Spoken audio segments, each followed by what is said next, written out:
Oi, alunos, tudo bem? Vamos para a nossa aula de arte de hoje? Como chegamos na nossa festividade juninas, a professora vai ensinar uma aula de arte bem legal para nós. Aqui nós vamos precisar de um sulfite, tintas coloridas vermelho, amarelo e preto e um pincel. Vamos fazer uma fogueira bem bonita para comemorar as festanças juninas. Vamos fazer a lenha.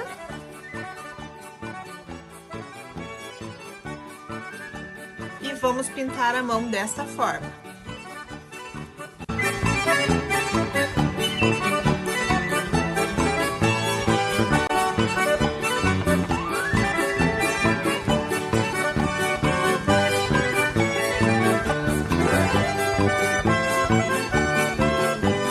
Podemos completar a nossa fogueira utilizando a tinta.